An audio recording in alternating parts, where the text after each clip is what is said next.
recording, and I'm going to start sharing because I want to go back to weekend, the face-to-face weekend to begin with. Okay. Let me go back to this past weekend, and thank you all for. It was a great weekend. I thoroughly enjoyed it, and I really felt like we got a lot done, and I really appreciate that.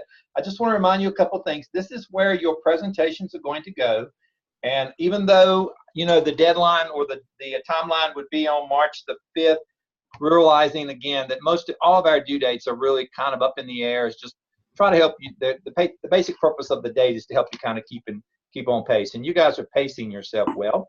There are 2 in the class, and I'm not calling names, but there are 2 in the class that need to go ahead and put something into Grade Center. I would love to be able to grade something from those 2 gentlemen. Those 2 students. So go ahead. I'm shaming you. I'm sorry, guys, but I know you've done it. Go ahead and put something in there so I can start grading. But other than that, really, the pace and all that you all are doing is great. So keep that up. But I do want to remind you, this is where you. Under week face-to-face 3, this is where you actually download it. You'll be downloading 2 documents unless you put them all into one. You'll be downloading the PowerPoint that you presented as well as the rubric piece. You'll be presenting that too. I also remind you, I think I sent out an email yesterday or the day before. I would like to get these emailed to me as well. When they go into TaskStream and they're graded, they kind of go into the system, and it's very difficult for me to pull them back out in case I want to look at them.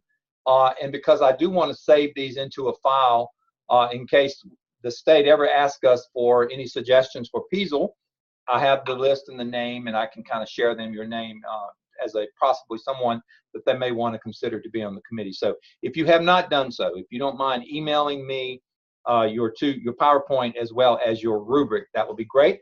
Go ahead and enter it here. I think most of you have already done that. The other thing, and stop me if there's any questions, the other thing on the face-to-face session, I remind you that Natalie's Zoom session is there. There's a sample ODP, and I think that was it for that one. All right, so let's look at tonight, Zoom session 4. There's your text readings. We are going to do a quick little exercise a little bit later on. But the thing I wanted to call your attention to Zoom 4 is this PowerPoint on the APA basics. I'm not going to go over it with you, but it is there. It's very comprehensive. It'll take you through some of the very basic things that we need to understand about the APA. The reason why I'd like to do it now is because when we meet on the 3rd face-to-face weekend in April, the bulk of our weekend will be spent on finalizing the ODP to make sure that we do some cross-checking so that when that goes into TaskStream that it is perfect, or as perfect as we can get it. And the other big part will be starting that dissertation journey. So if you have the experience with the APA and you've just gotten some of the basics, that's going to be very helpful. So that's kind of what we're doing on the last weekend. I remind you, even though we're not there yet, the last Zoom session on April 30th, that will be, and I will send out a Google document, or if someone, I can do it, I'll have to learn how to do it. But if someone knows how to set up a Google document for 15-minute intervals for me to have conferences with you all, private individual conferences, that would be super if somebody knows that. Anybody want to tackle that for an extra point? Craig, got your hand go up? All right, Craig, if you can just create it and somehow or another send it to me. What I'd like to do on that April 30th is really to have 15 minutes. And the intent purpose is that if you really want to Zoom in with me, I'm going to send out a Zoom at 6 o'clock. And that Zoom's going to be sent to all of you. But if you have the 7 o'clock 15-minute interval, then you just simply join me at 7 o'clock. I don't know how to do them individually, so I'm just going to do a joint one to you. If you don't want to meet with me, if you feel really good about your ODP and you feel really good about everything, and you don't want to meet, that will be fine. If you want to meet and talk about what to expect in 702, I am going to spend a little bit of time talking about that on that last weekend. But anything you want to talk about, anything, I mean, really, it is your 15 minutes that I'm going to be devoting to you, and I'm going to be here. So whether you show up or not, I may be talking to myself. But if your time, if you want to come in and Zoom, then that'd be great. So, Craig, how will you do that, Craig? Because I'm not sure and again, I probably need to learn how. Craig, how would that work? Would you send it to them and then I would have access to it, or what? I can send it to you, let you proof it first, and if it works fine, then we can go ahead and share it with everyone else. And then at that time, as soon as you sign up, the whole class can actually see at the same time what slots are available.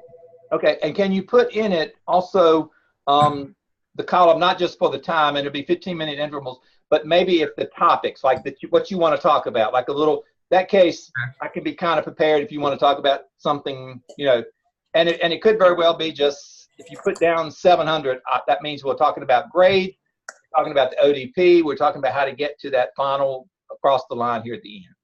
Not a problem. Now, what time do you want to start? At 6 o'clock, correct? I do. All right. 15 minutes. Thanks, Craig. No problem. I'll make sure you get that extra point. Okay. Oh, and Craig, I owe you an apology. I had trouble sleeping about this. I did when Courtney was there and she said she had seen you. She felt like she had seen you before, and I said in the post office. I was not implying anything. I walked by. I said, "Oh, Craig doesn't think I'm thinking anything." But anyway, I apologize. I didn't think about that at all. All right, because that's what my mom used to say to me all the time. If somebody said, "Isn't that your middle boy?" Yeah, that's the one in the post office. No, I didn't think about that at all. Right, not at all. So I'm good. All right, great. I appreciate that. No problem. All right, so let's go back to our Zoom session tonight. We have basically we have 4 presentations. Angela is hoarse and she's not going to be able to share hers. And then the last part, for about the 30 minutes, I'm going to divide you up into groups to do this rubric exercise. Now, as you can see, there's 3 rubrics, and I've divided you up into 3. So that, or one group will have 4. So you'll be working with those people. So I'm going to try a brand new skill that I haven't ever tried on Zoom, but I'm going to put you into breakout sessions. And what I understand how this works, and someone who knows it better than I can tell you different, but if I put you, Melody, Sabrina, and Angela in a breakout session, you all will be like talking to each other. One of you will become the host, but the rest of us won't know what you're doing. So there'll be 3 groups going on, and I'll have the ability to kind of check in on either one of them, and at some point I will end the groups and bring you all back together. So has anybody ever done Zoom breakout groups? Oh, it's going to be awesome. I can't wait. If it doesn't work, we'll go to plan B, which is to talk. All right. So any questions for me before we go? And let's look at the schedule again too, because after tonight, we'll be back next weekend. March is going to be a pretty busy time for us because we have 3 sessions right away. Melody, what was the one that you were going to miss or had to go in and out for the board meeting? Well, the board meeting is scheduled for March the 12th. On here, I see the Zoom session says March the 14th, which is Thursday. But it's not. No, we always do. It's got to be the 12th. Right. So I have a board meeting. So yeah. According to your other documents, we have our next meeting on March 19th. That's a Tuesday. And that works. That's even better. If it is March the 19th. That should not be the 14th. Okay. Well, I'm good then. I don't have a conflict at all. But everything I've sent out has got the 19th, right? Everybody is comfortable with the 19th. So I just need to change that 14th through the 19th. Right. So that means on the document that has the presentations, it says the 19th. Okay, so this is the only place that has the 12th. Correct.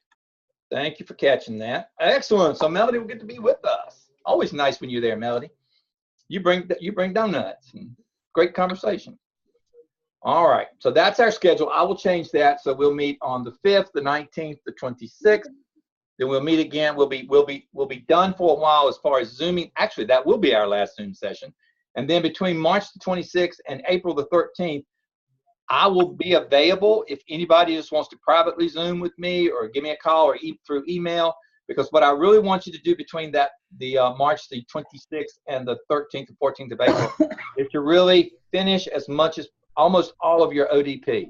Because on that 13th and 14th, we are going to spend a good bit of time proofing each other's ODP giving suggestions to each other so it can be as strong as it can possibly be. And we're going to also talk about the purpose of it. And it's going to be interesting, too, that we can pick your brain for some of the plans that you have.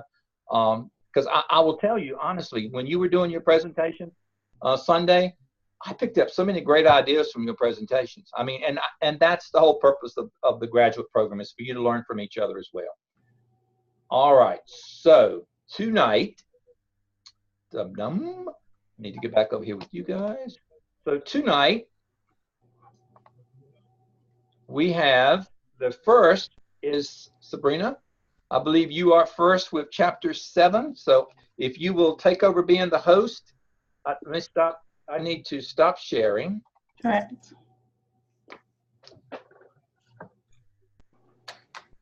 Hey, Angela, how you feeling? We're glad you're here.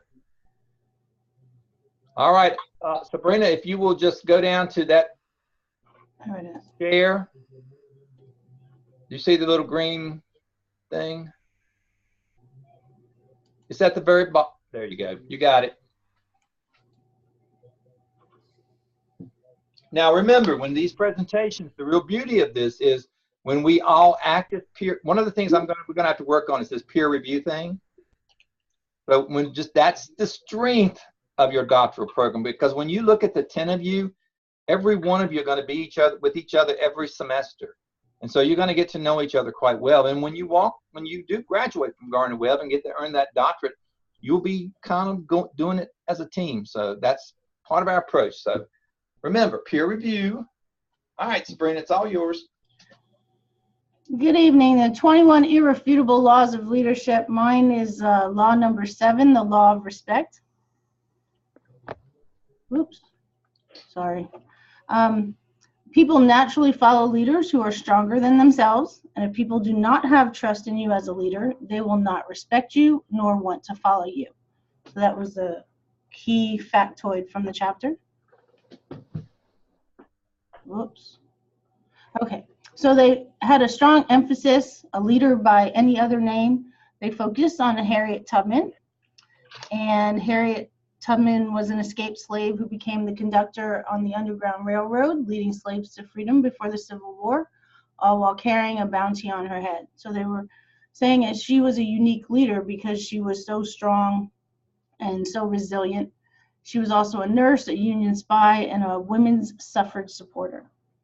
Tubman is one of the most recognized icons in American history, and her legacy has inspired countless people from every race and background. So there's a little link for the history.com.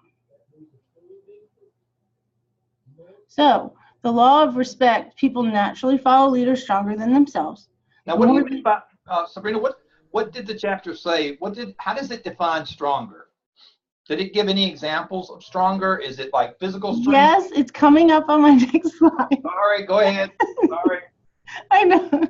The more leadership ability a person has, the more quickly he recognizes leadership or its lack in others. So the focus is the law of the scale.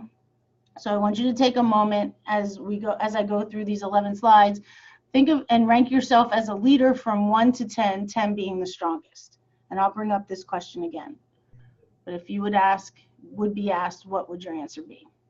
So the greatest test of respect comes when a leader creates major change in an organization.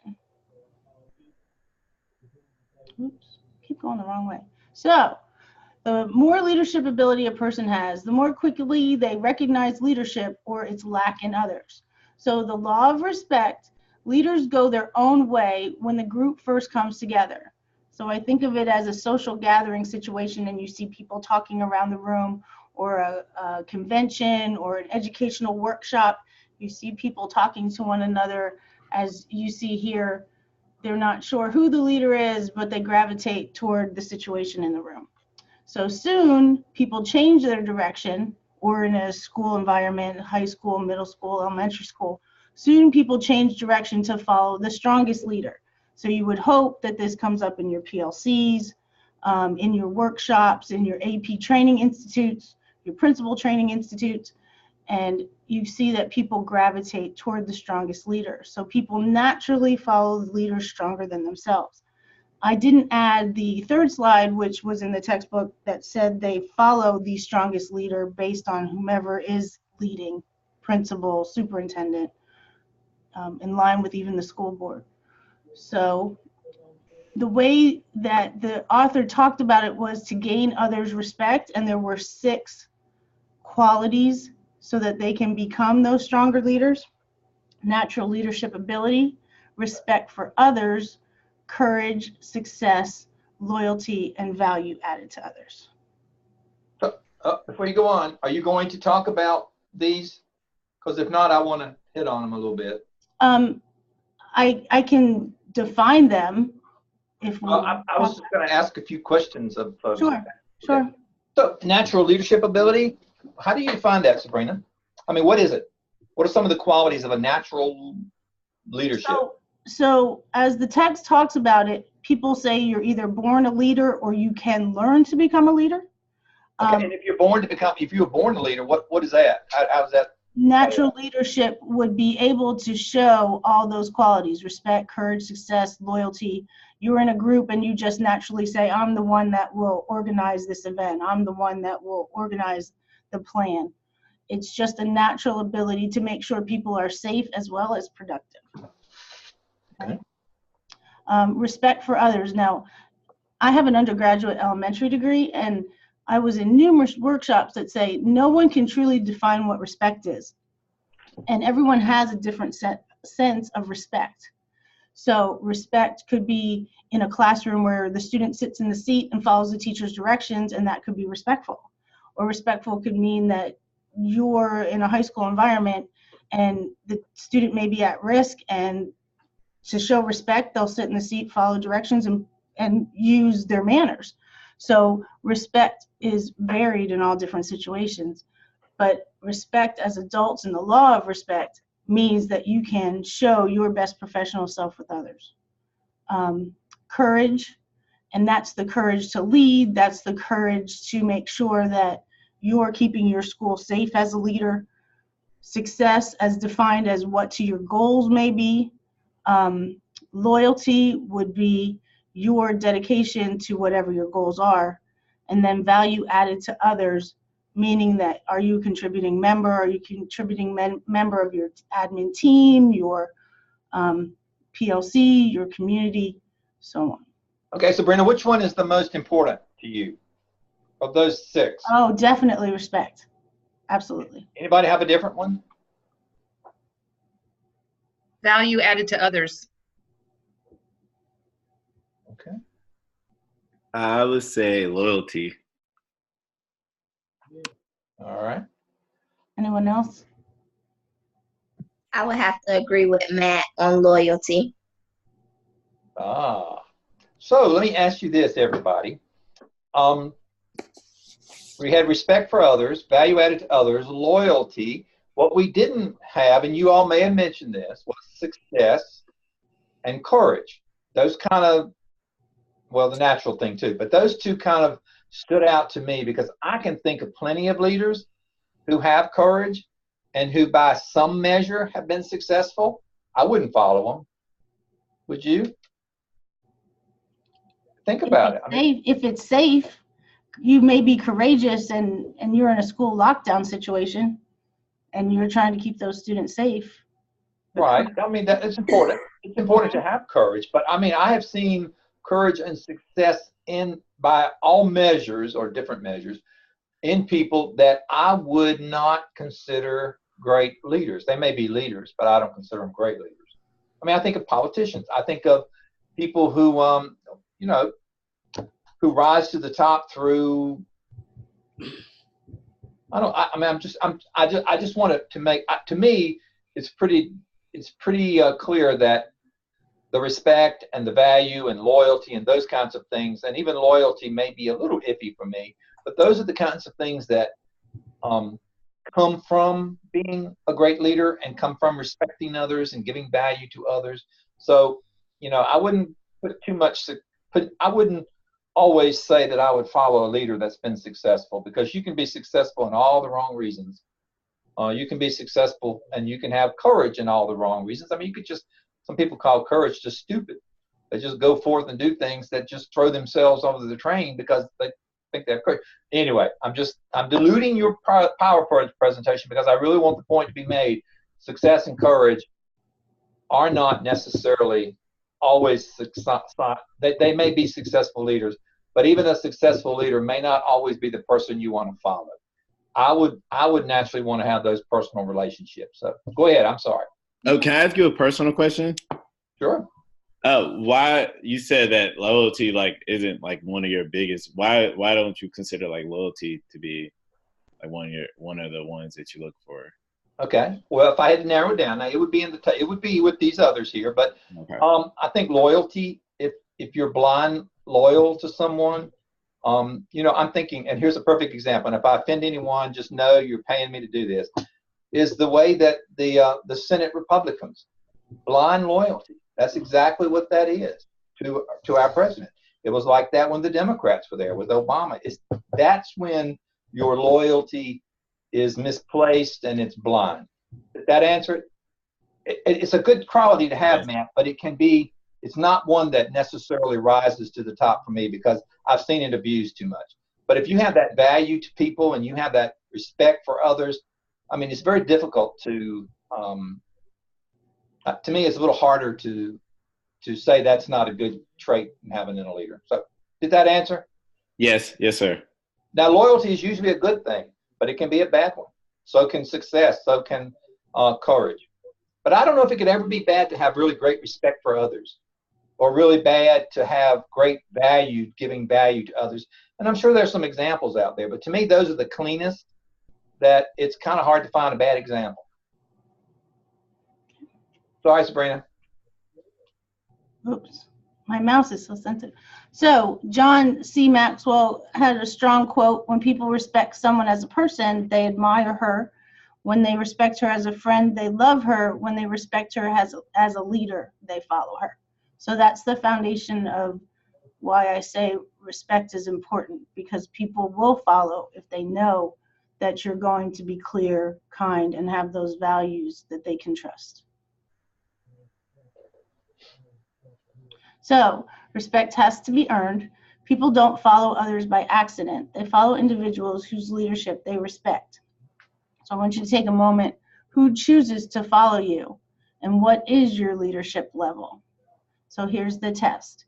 How would your employees, family members, trainees change something they were doing if you asked them to as their coach or leader?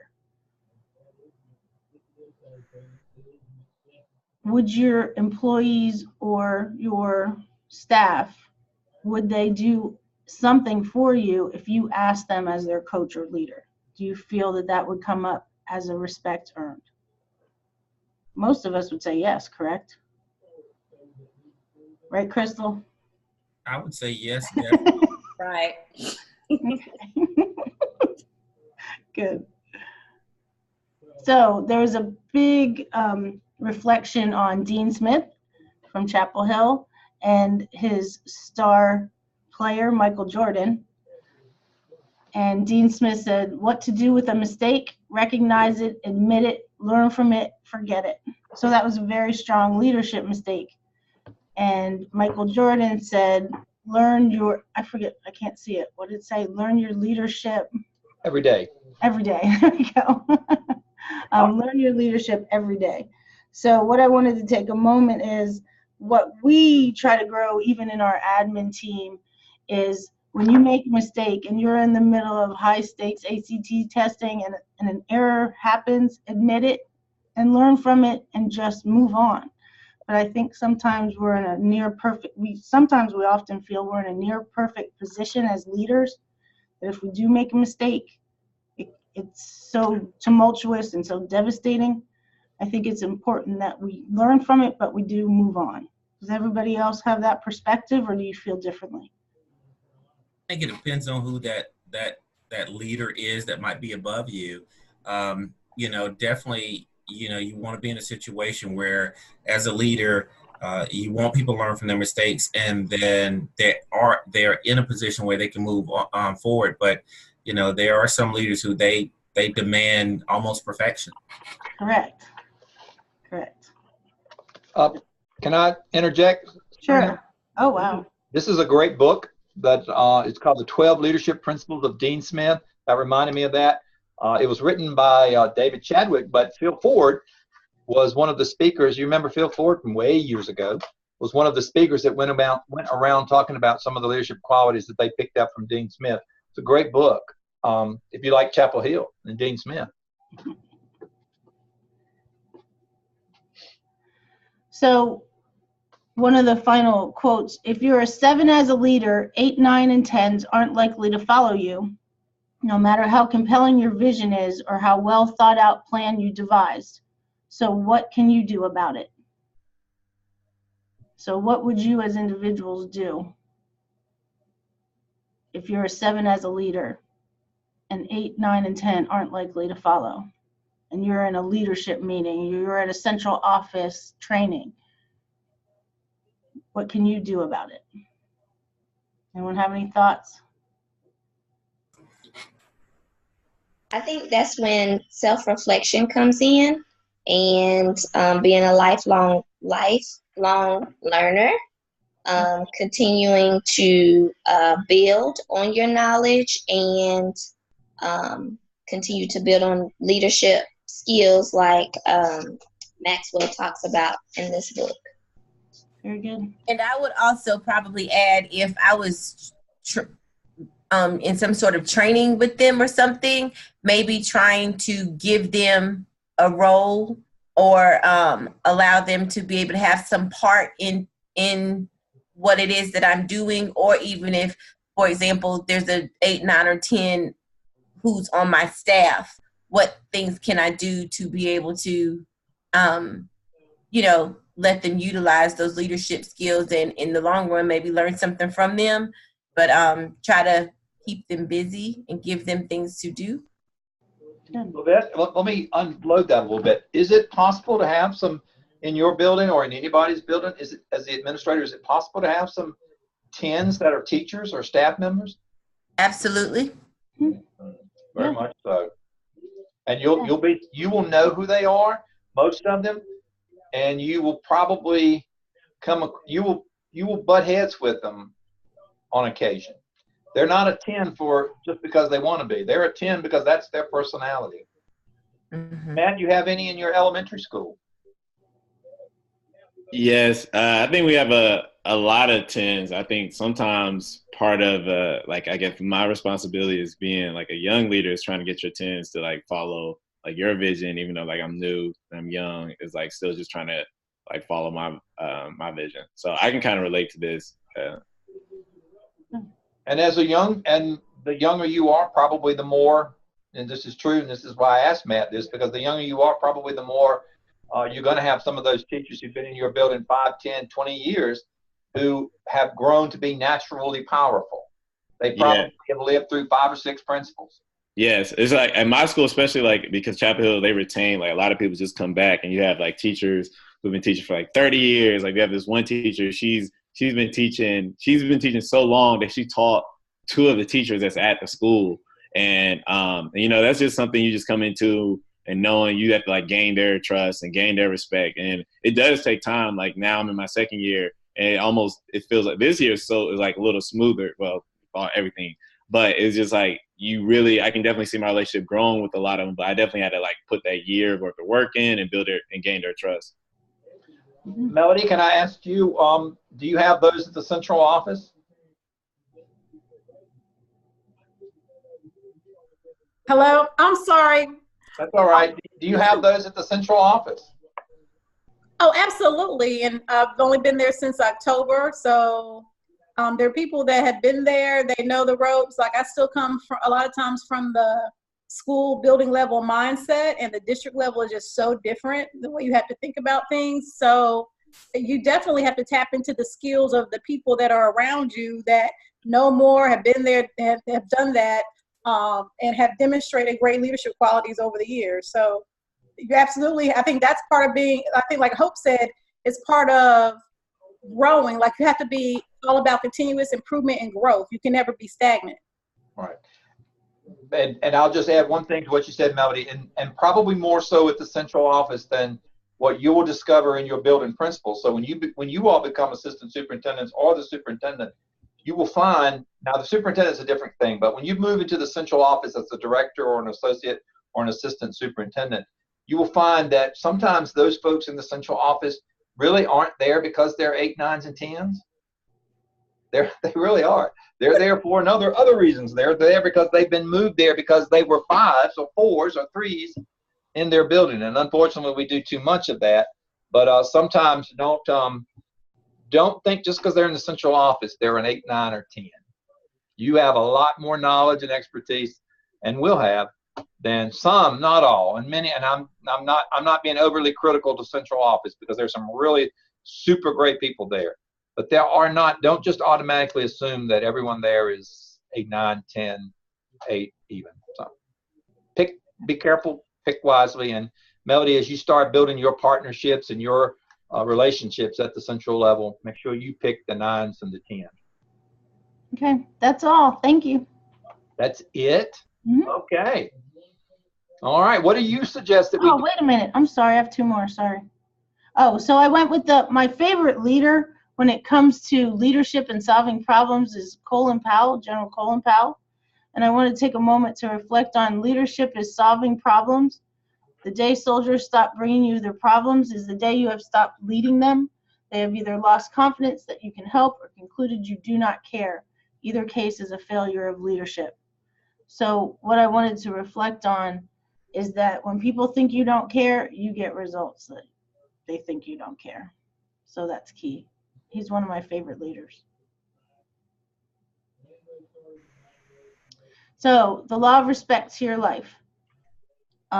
I wanted us to take a moment and look at these 2 questions. Ask the people in your life what they respect most about you, and ask them to tell you in which areas you need to grow.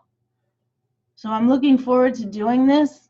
I did this years ago when I started my master's at UNC Charlotte, and my brother was a little harsh on me because he said growing up with me that I was so critical and so driven. But he's critical and driven. He has 5 children. He's a financial planner in Charlotte.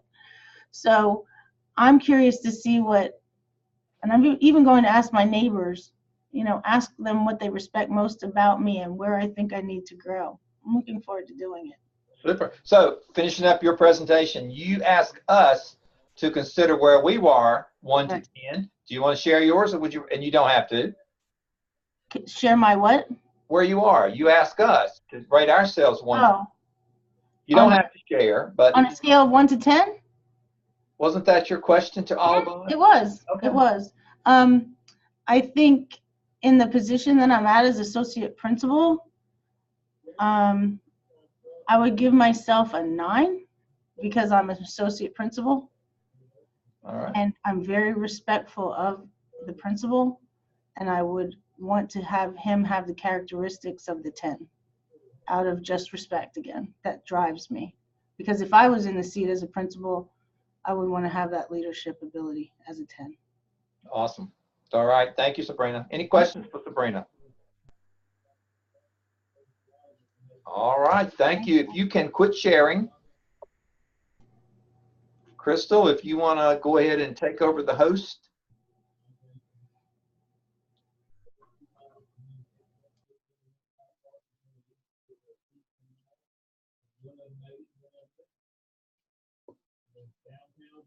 Okay. What's the problem?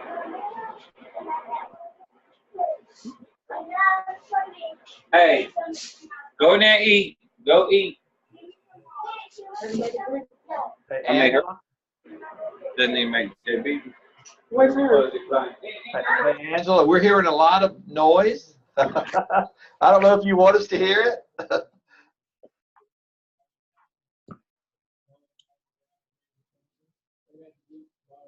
Okay, can y'all hear me? We can hear you now. Okay. I love y'all's PowerPoints. Y'all was so creative.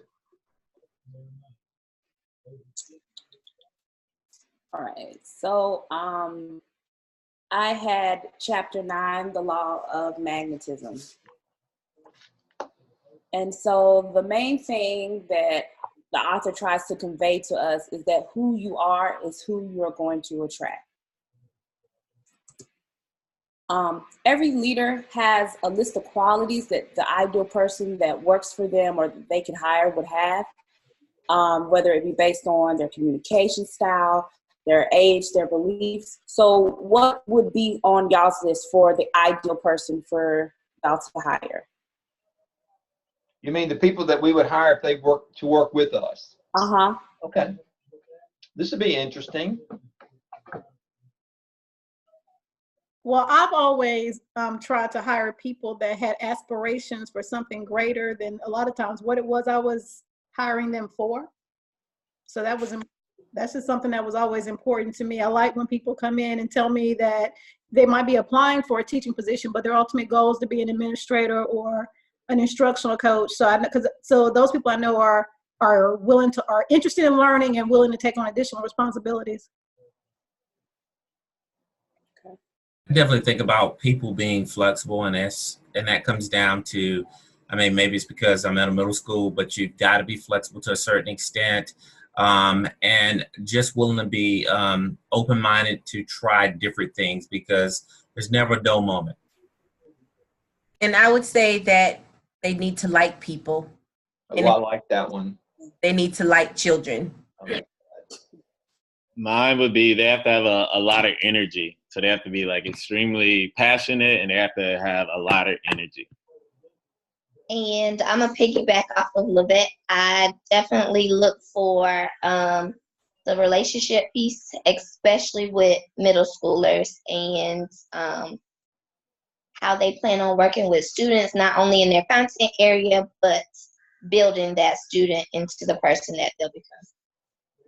Lakeisha, we haven't heard from you. What do you think?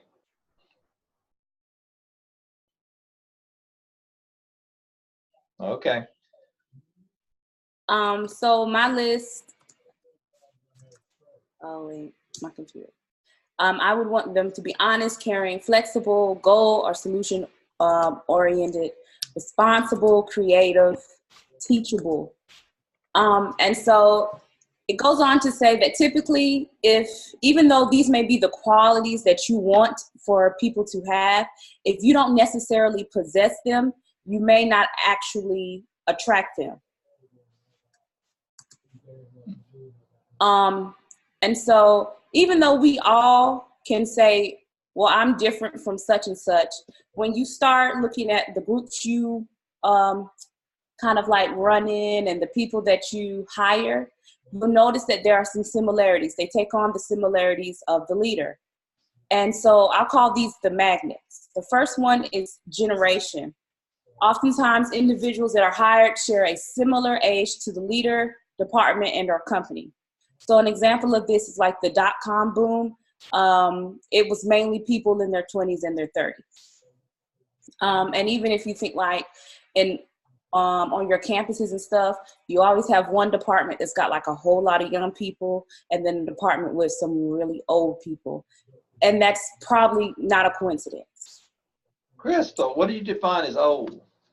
Not old, but been there for a minute. That's all. Just been there for a minute. Seasoned. Okay. Also, attitude. People with positive attitudes tend to attract other positive attitudes. So if you think that the people that work with you or work for you are negative, then more than likely you're probably a negative individual too. But attitude is one of those things that is contagious. So typically, the more people that have a positive attitude, the more positive the gathering of people will be around you. Okay, let me ask this, not just to Angela, Crystal, but this one really, when I read it too, I kind of took back and I said, so are you really saying that the principal's responsible for if the school has poor morale?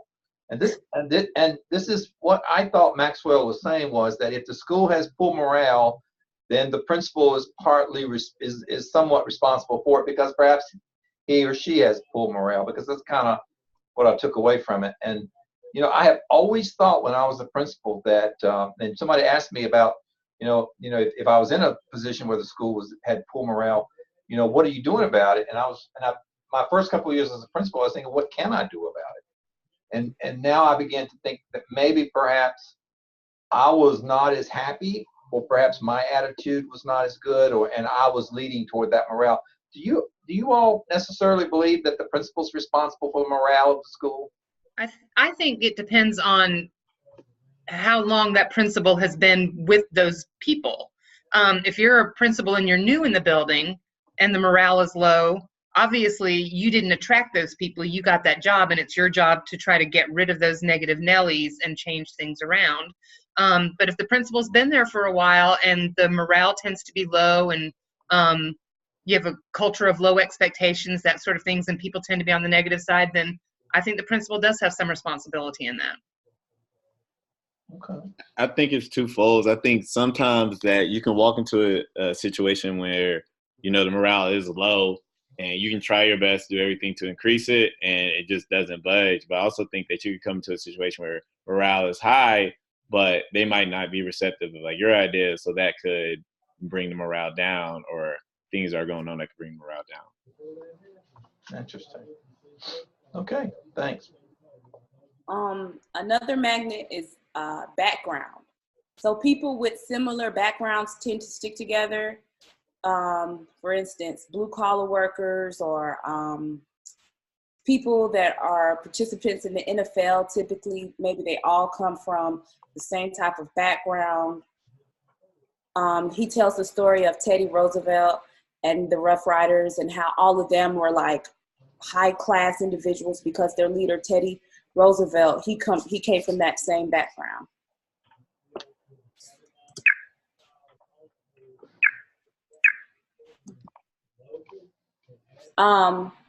Another magnet is values. People are attracted to leaders who value the same things as they do. The character possesses what you will find in the people that you follow. So he gives the example of John F. Kennedy when he formed the Peace Corps, and he, gave his famous quote, "That's not what your country can do for you, but what you can do for your country."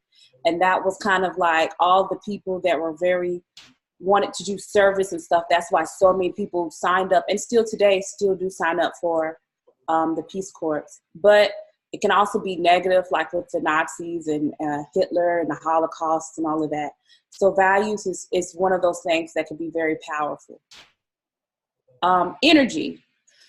High energy people do not mix well with low energy people. They're like oil and water, okay? The high energy person will think the low energy person is lazy, crazy, and the low energy people will think that the high energy person is insane. Giftedness. People want to follow people with their kind of talent. So if you're creative, you want to be around more creative people. If you're business minded, you want to be around someone that can run an organization or who knows how to turn a profit. And finally, leadership ability. Leaders you attract will have a similar leadership style and ability as you.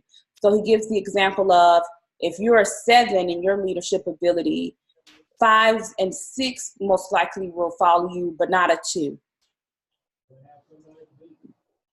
Oh, interesting. They're not afraid of you, the 2s? Well, I think it's just about like who you attract, maybe.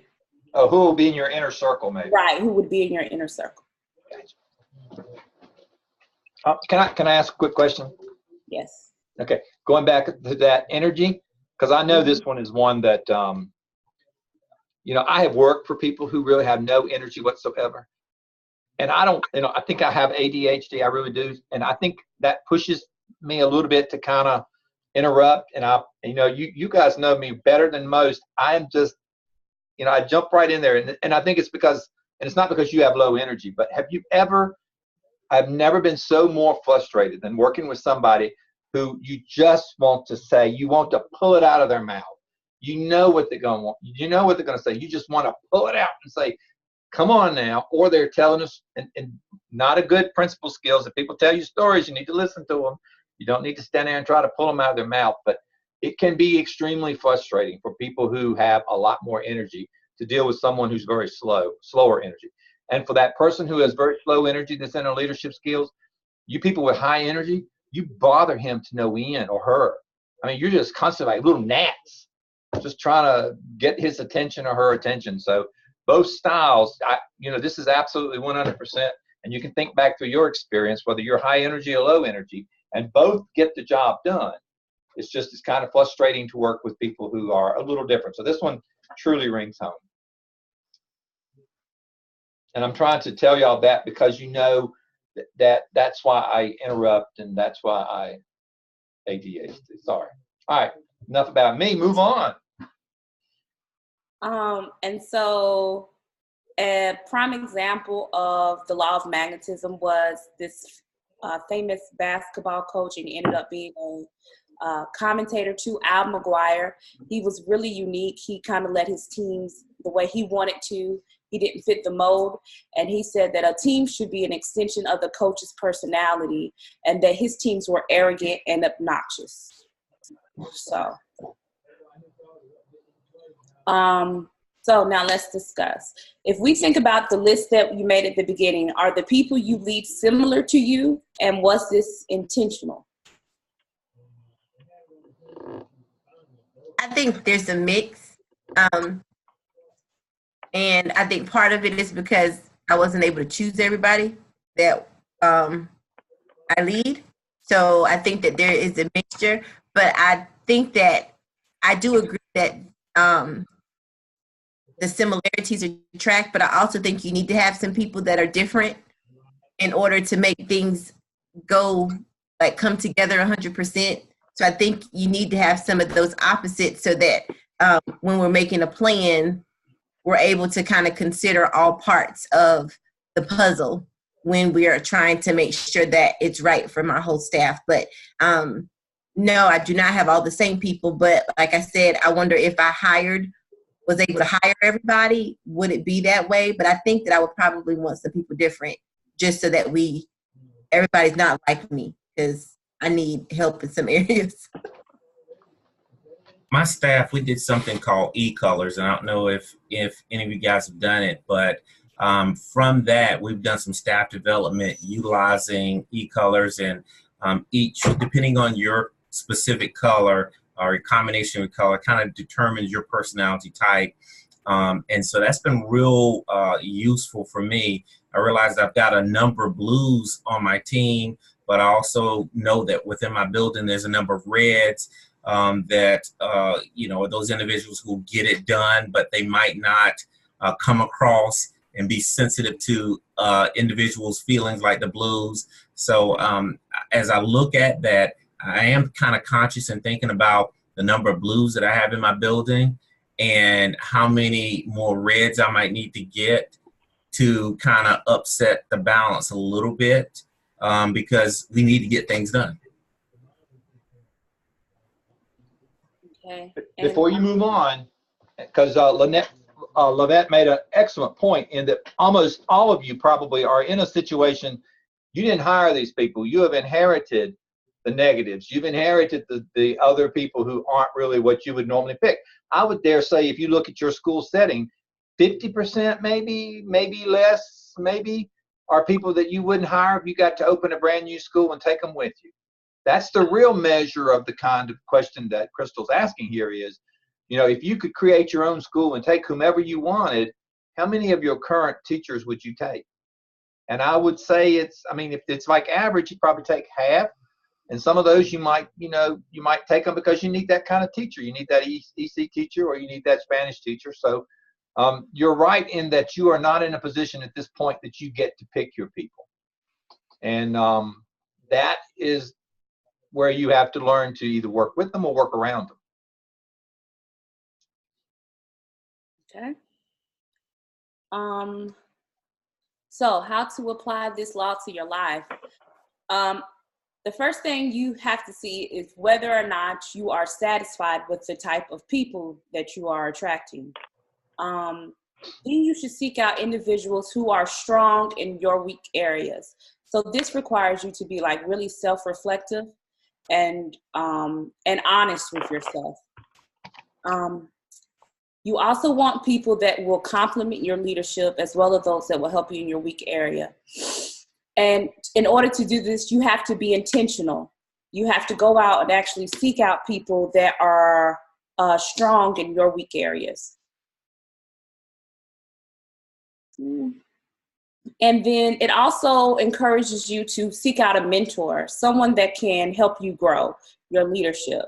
So if you, any type of area where you feel you're weak in, maybe you can get a mentor that'll help you with that. And finally, to wrap it up, you have to think about it. Are you a marigold or are you a walnut tree? Yeah, I'm sure a lot of people have done this in a PD or to start off the school year. If you think about it, marigolds, they are helper plants, okay? You plant them in your garden, and most plants that you plant it beside, they'll grow bigger and better if there's a marigold in your garden. But if you plant something beside a walnut tree, the walnut tree will actually poison it. So if you're around people that are negative and that are toxic to your building, then you're a walnut tree. But if you find that you're around people that are positive and things like that, then you are a marigold. And so you have to always be mindful of that when you're leading people. That's it.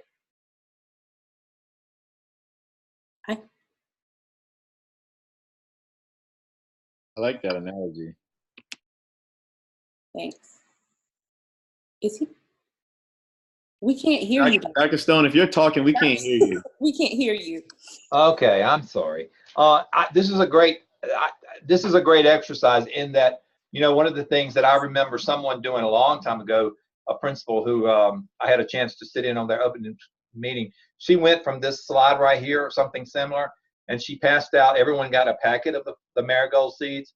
And the message was, and then at some point during the middle of the year, you know, they were told they had the materials to plant them in their room or something. But I really liked that analogy, and it was a great exercise to get people thinking about whether or not they choose to be a marigold or a walnut. So excellent job, Crystal. Thank you. Is that? That's it. Okay. All right. I have up next is Levette. Levette, do you mind if we take a quick little 3-minute break? 3 to 5 minute break? Not a problem. All right. We'll be back in about 3 to 5 minutes. And if you can stop sharing, Crystal, and Levette can.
Lakeisha, can you hear us?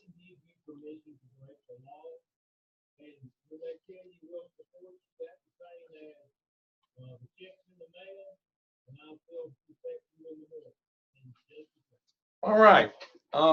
We will go ahead and start back. Lavette, it's all yours.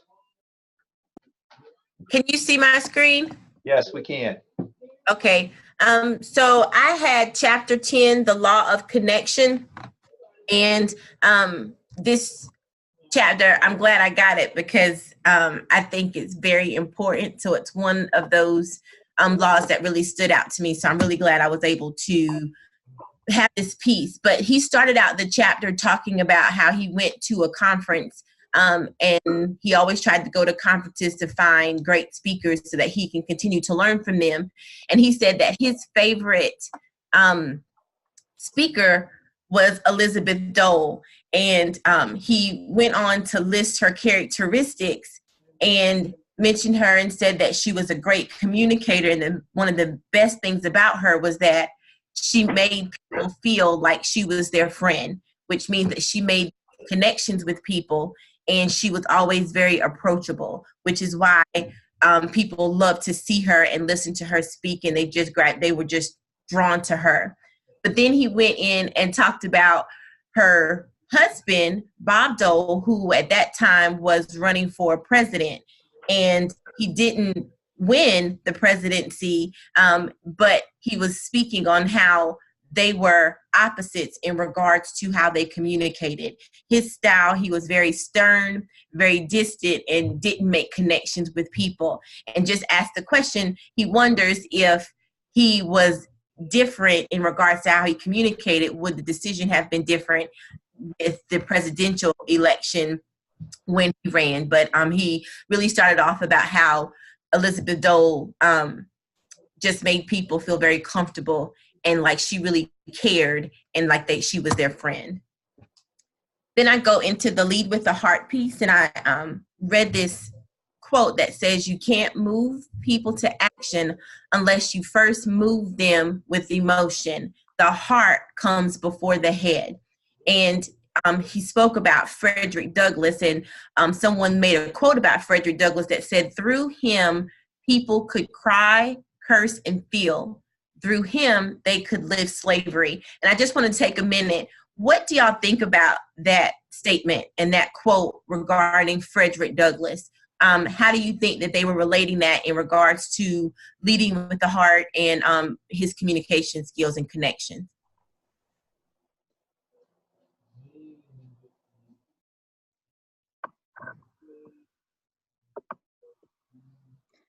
Well, excuse me, Lavette, I would say that when I think about this, I think about how important it is to make people believe in your vision, make people feel, like you said, a connection to the work that they're doing. And a lot of times, if you can do that first, especially because I was in a school that was a Title I challenging population as it relates to academic performance, history of poor performance. And so it's not the easiest place to work. So you have to make emotional connections with people and get them to make the emotional connections with the student. And then we can begin to strategize about how we can then get the work done.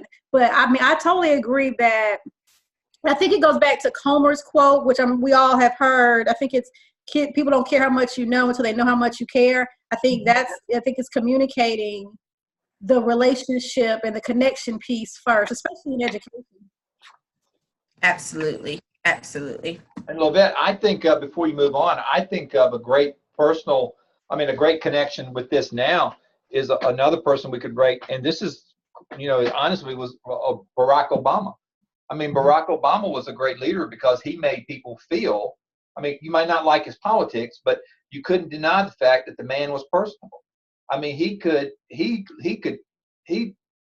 the way in which he could move an audience, the way in which he could talk to people, and it was clear that he wasn't thinking that he was the president and he was so much better than other people, even though logistically he could feel that. I mean, the man had accomplished a lot.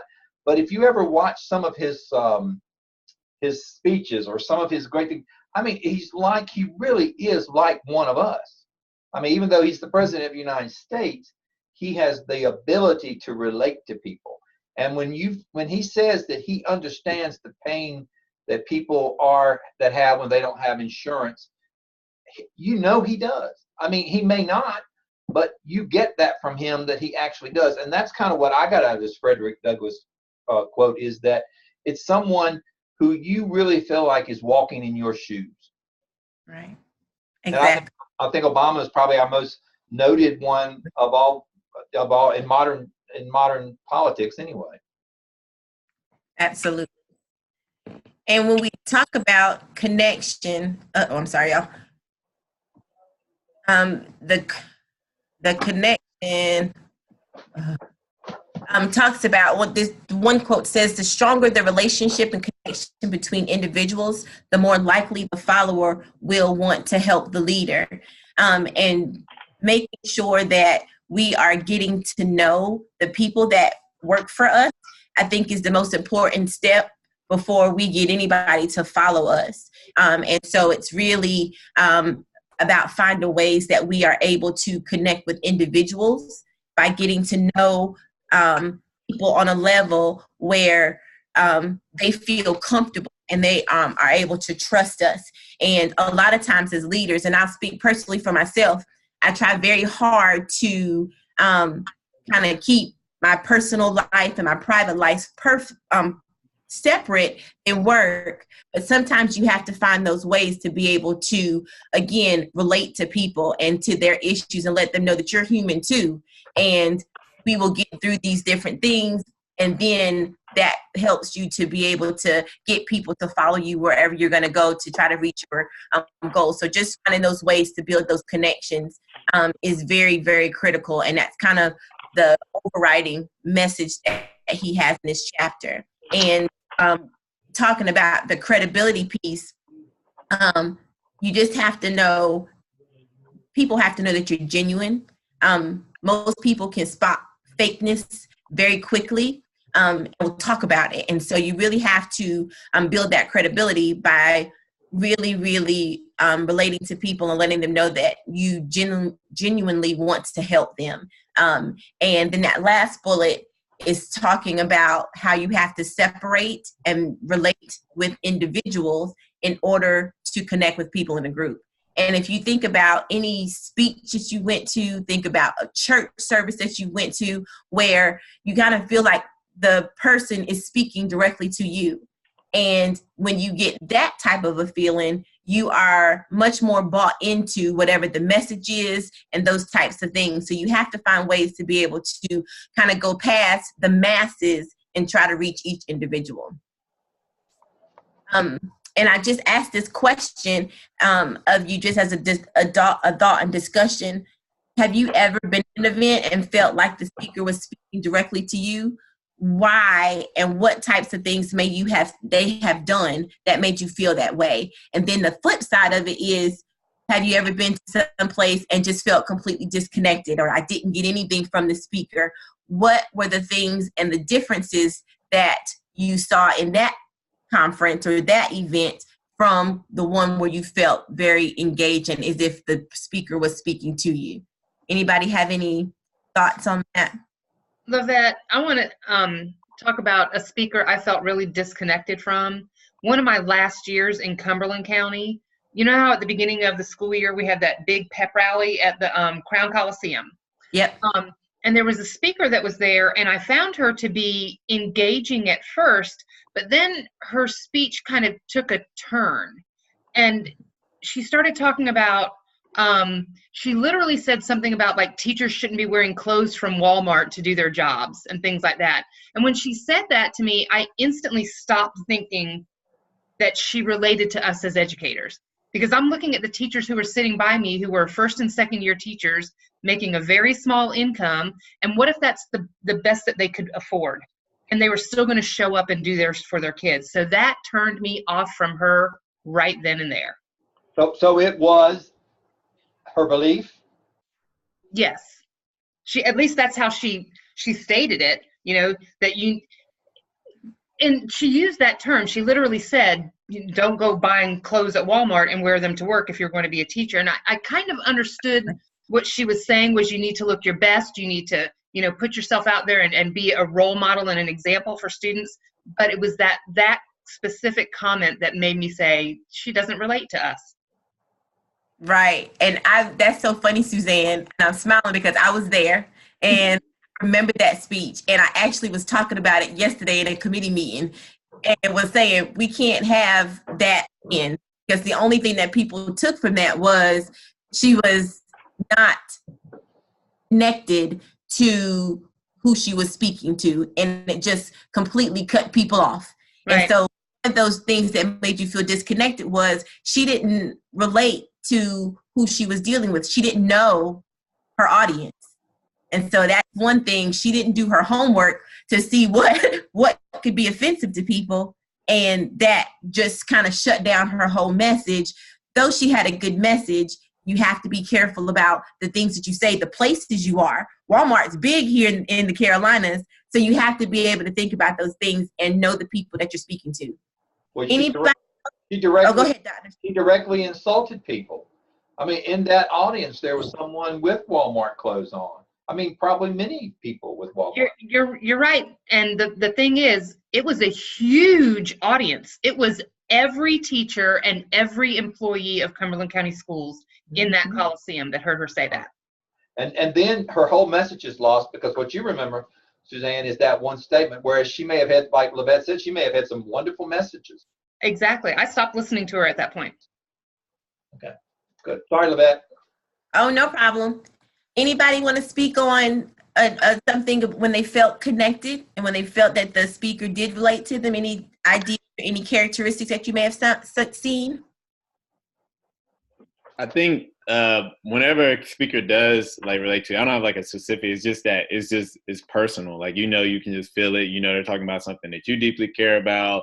And it's really the energy and their passion I think they have for it. I think the biggest thing is whenever someone's talking is their energy and their passion. That's what's going to try to connect others. Because people might not, they might not be able to relate to it, but they can see you're passionate about it and you have an energy about it. Then they can kind of feed off of that. Awesome. Thank you. And I just kind of think about, I've been to different churches and different religious organizations and have gotten completely different feelings or taken different things from each of those events because of the way I felt very personal. I felt like the message was directly at me. And then others, it was very disjointed or disconnected, where it was so broad that I couldn't find how I fit into it. So being able to kind of make those connections to know what people need to hear, or even that I've been there. I've been through that. Like Dr. Stone said, you talked, President Obama, he could speak and you think that he was in that situation. And so being able to have that charisma, I would say, are ways to be able to know that you let people make you feel like you are relating to them. It's a much better way to be able to get something and to make those connections. This piece and this chapter, part in this chapter was very big to me when it talks about whose job it is. And I think about myself a lot of times where I feel as though I am opening my door to people and those different types of things. And if they have an issue, they need to come speak to me. But this talks about how we have to, as the leader, take the first step. And then once we take that first step in initiating connections with people, we have to make the effort to continue to build the relationships. And the thing that stood out to me about that was that continuing to make the effort is an ongoing action. So we can't just go and say, hey, how you doing? It's nice to meet you, and then never speak to them again or never find a way to make those connections. It's something that is ongoing. As in any relationship, it's something that we have to build upon. And it's not us waiting for them to come to us.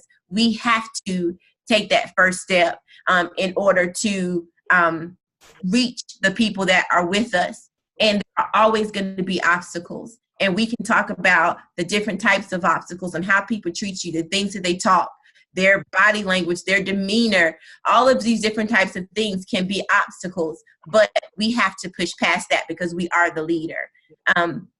And the example that he gave in the book was of Jim Butts, and he inherited this new church that he was going to. He was super excited about it. But as he was talking to the people about the church, the name Jim Butts kept coming up. And Jim Butts was one of the people who was the radical and would lead the negative side of the preacher that was there before, and would lead things and was kind of a naysayer.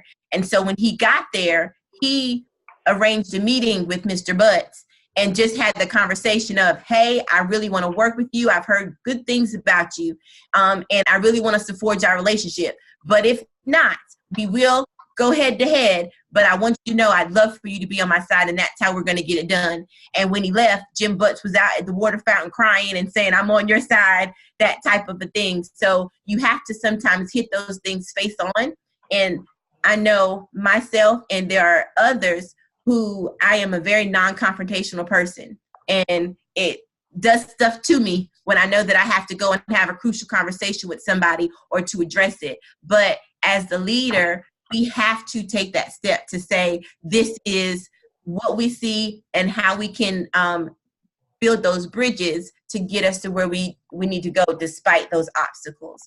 Because we have to have that healthy work relationship. And sometimes that includes having those critical conversations, because we have to, as the leaders, build those conversations and build those connections. Walking slowly through the crowd.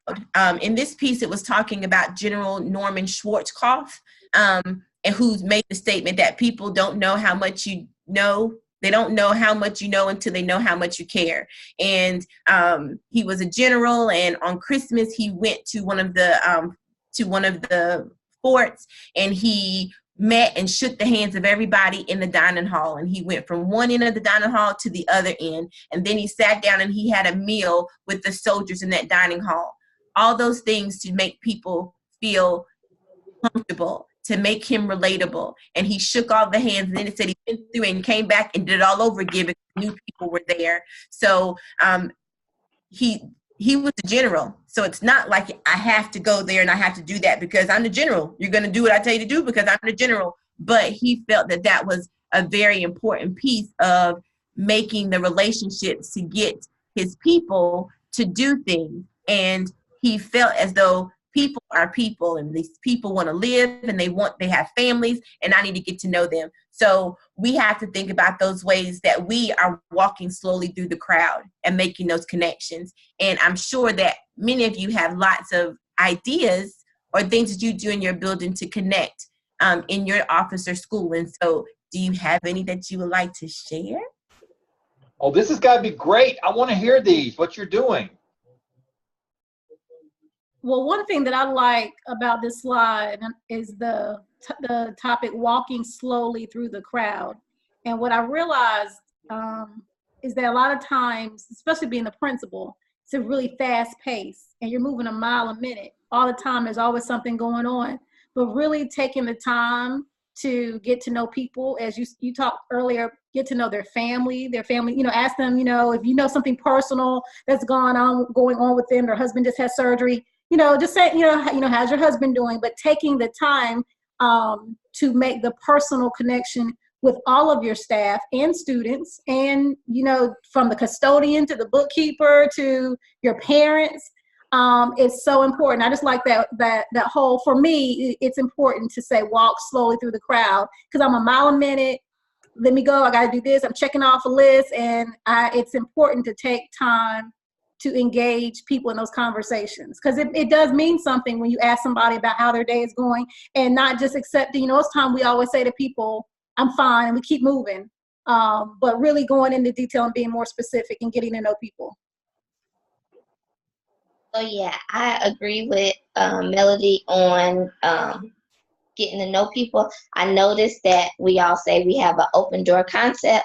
I have that same open door concept, but it's not until you step outside of your office that they will actually talk to you. It doesn't matter that the door is always open and you may be in there. They're still not going to stop and have that conversation with you. So it is important to be out there. Gratefully, in my building, each grade level has their own planning period.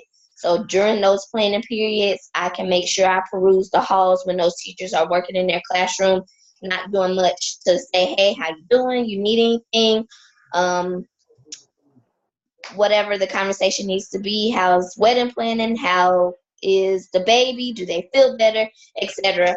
So that's how I say you connect with people. I like what you said, Hope, about having an open door policy, because we all say that, and our door may be open, and maybe we really may have it, but Hope's exactly right. You got to go to people. You can't wait for them to come to you. I think a small way is just make sure you celebrate people's birthdays. I think it might be a little easier at the elementary level than, of course, at like the high school level. But just like elementary level, just making sure whether it's just like a billboard or just an announcement or even just like a small token of appreciation, but some way just acknowledge like their birthday. I know one day we took, I hear you, Suzanne. One day my assistant principal and I got coffee and some biscuits and took them around to the door. You would think that we served those folks ribeye steaks and baked potatoes. They were just, oh my God, thank you so much. So just the little things that you can do, I give them a jeans pass. But to let them know that you appreciate them, that you notice them. I know you can't make it to the teacher's lounge, so I'm bringing you some coffee today. It's just those ways of just showing that we're going to do a little bit extra to try to make you feel appreciated. Suzanne? Yeah, you made an important point about Stormin Norman when you said that he didn't come across as that person who thought, I'm the general, so you have to listen to me because of the position that I hold. I believe it's Simon Sinek, one of his books is called something like The Leader Eats Last. So yep. Whenever we have something, and we try to do it at least once a month with our teachers where we feed them or we have birthday cake and we celebrate all of their birthdays, I always make sure that there's not a teacher who's trying to serve other people. I get up and I serve as many people as I can before I partake of anything if I do partake. And people will comment that, they don't frequently see their leaders doing that, getting their hands in there. But I think it's important that we do that. I think it shows the people who work with us and that we lead that we've been there with them, we are in the trenches with them, and that we respect them and we honor them for what they're doing for us. Lakeisha, you've been quiet tonight. What do you do? Yes, sir. Well, I think I'm probably just reiterating what everybody's saying. It's just important to model the type of person that you want these teachers to be with their students. And building relationships is so important. I mean, I'm just sitting here thinking of a personal story. Every day I have at least 2 to 3 teachers from a grade level come to my office, and they'll just come in and they'll just do a little check, and they'll say, we just came out to check on you. This is our daily routine. Make sure we check on you because you always check on us every day. So we just want to make sure you know that we're thinking about you. So to me, that spoke volumes. It let me know that they know that I care and that I've built relationships with them. So that's important. Good. Awesome. So we are all, I think, hearing and doing some great things in the building, and you just can't take that for granted because that's kind of the foundation of achieving our goal and getting everybody on our team is by taking those time to make those connections and getting to know everybody. In this chapter, he was talking about 8 keys to connection, and they're listed here. And I put one word or a little phrase beside each of them that kind of helped me to personalize each of these keys to connection. So the first one is connecting with yourself. And one of the things that he mentioned was just having confidence in yourself and what you do, and knowing your why, knowing your vision, and then having confidence to be able to share that with others and make them believe in it. So I think that was one that stood out, a piece, that confidence piece that stood out. The second one was communicate with openness and sincerity. Again, being authentic. Fakeness does not go but so far, and you can only be fake for so long because your real personality is going to show. And so just finding ways to authentically interact and engage with people and let them know that you're thinking about them and that you understand, and we are a team and we're in this together. Knowing your audience, we discussed this earlier. You have to do your homework before you start talking to people. So you have to know kind of where they're coming from so that we are able to make sure that as leaders, we're not offending people, that we are able to find things that they can relate to. And, you know, just in our buildings, we have all types of diversity and culture among our staff, our students, and our community. And what we say to one person, we can't say to someone else. So we have to be able to know who we're speaking to so that they are able to get what we're trying to give to them. Living your message, being credible. So practice what you preach. If you say it, do it. If you don't, don't. Because you can't tell people to do stuff and then march to a different horn. So you have to just make sure that you are a credible person and people can believe and trust in you. Go to where they are. We talked about you have to break the barriers. It could be communication barriers. It can be language barriers. It can be community barriers. So it doesn't have to always be specific things or people. It can be circumstances. So we have to kind of break those down so that we are able to meet people where they are. And again, don't let it get lost in the sauce in regards to they didn't give it to me the way I needed it, so I didn't get it at all. Focus on them and not yourself. It's just being unselfish. Our message should really never be about us. It really should be about what we can give other people or what we can help other people realize about themselves. And so helping them to see that we are taking time to get to know them and trying to help them grow into the better versions of themselves that we want them to become. And then believing in them, making people feel valued, making them feel as though they have value. And that's, we do that in a lot of ways, but a lot of it is in our words and our actions, how we delegate responsibility. Then when we delegate that responsibility, how are we giving them feedback to let them know that we appreciate what it is that they've given and what it is that they're doing? And then the last one is offer direction and hope. And one of the things that it said in here was that hope equals the future. So if we give somebody something to believe in, that means they're going to continue on to try to make it there. So we want to make sure that we are being an inspiration to people and pushing them to the next level. So of these 8 keys, which key do you do the best? And which one would you say is your area of weakness? And we don't have to talk about it because I know time is coming, but it's just definitely something to consider. Which one of these, because none of them we are all perfect at. And we all have our strengths and weaknesses. So which one would you say is your best? And which one is your area of weakness? I would say for mine, my area of weakness is connecting with myself. I'm not very confident in myself, and I will second guess myself through everything. And so I have to work on being more sure in who I am as a person, to be able to be more confident in the things that I believe in. And then my strength would be, I feel as though I offer direction and hope. I really feel like I kind of live to help other people do better. And so those are my keys that I feel are my strengths and my weaknesses. So just consider that as you go through, because I think they're very, very important as we are moving up in leadership. And then the last couple of slides is just really talking about touching a heart before we ask for a hand. And again, the discussion question is, why do we think it's important to connect with your team? If we don't connect to our team, is the team going to be successful? And do you agree that before we ask anybody to do anything, that we have to first lead with our heart? In just a minute to discuss that.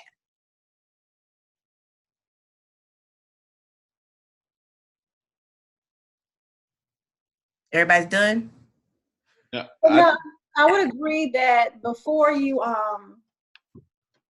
think that you have to get people, as I said at the beginning, that you've got to get people to buy into your vision and mission.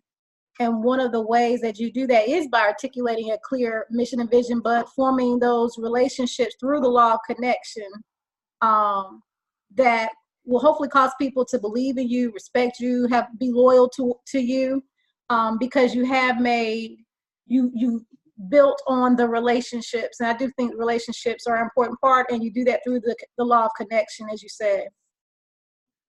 Awesome. And I agree as well. I think that, our job is so personal.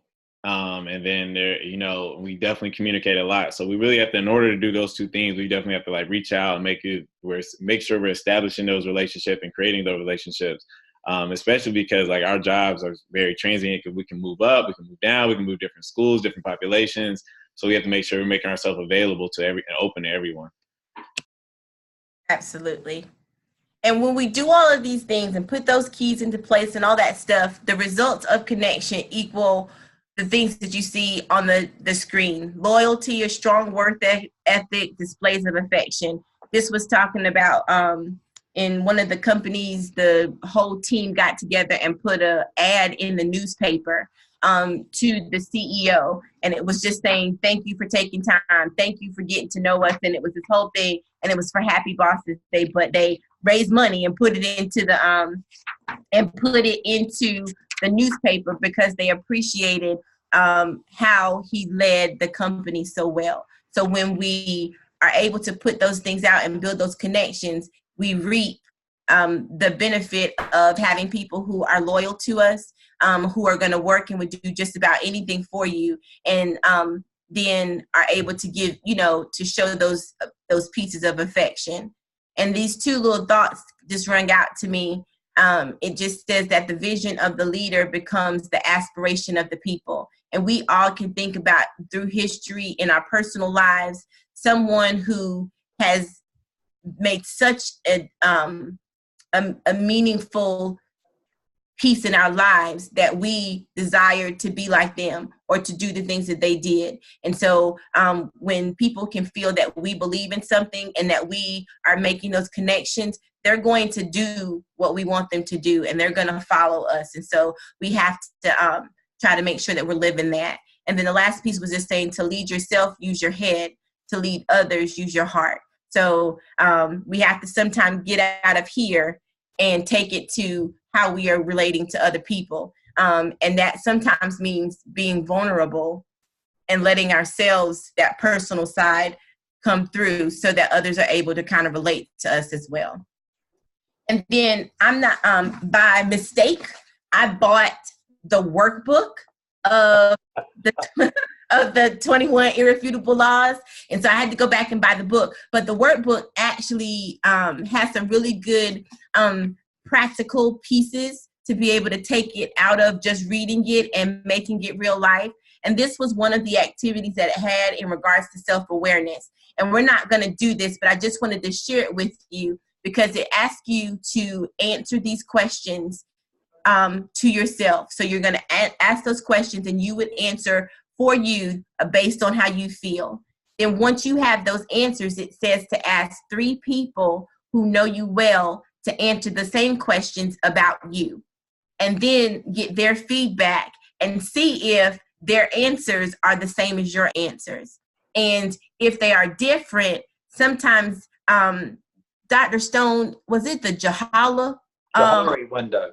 Johari window when you do this, it can show some blind spots of things that we may think we do well or our strengths or our weaknesses, but then when we ask others to be able to see it and give their opinions on it, we may see things that we did not know about ourselves. So that helps to make us more self-aware. And so we really want to then look at those blind spots and grow from them, and try to make changes to make ourselves better so that we are able to help others become better as well. So I wanted to share this activity with you because we were talking about in face-to-face, being able to grow from feedback that we're getting. But it's very important to get that feedback because sometimes the way we see ourselves is not how others really view us. And that's it. These are my references. Good job. Good job. Thank you. All right. If you will stop sharing, and Matt. Yes, sir. Share. Where do you stop sharing? I'm coming. It's down here at the bottom. It's a green button. If you will kind of go to the bottom of your screen, there should be a green button. There you go. You Okay. stop.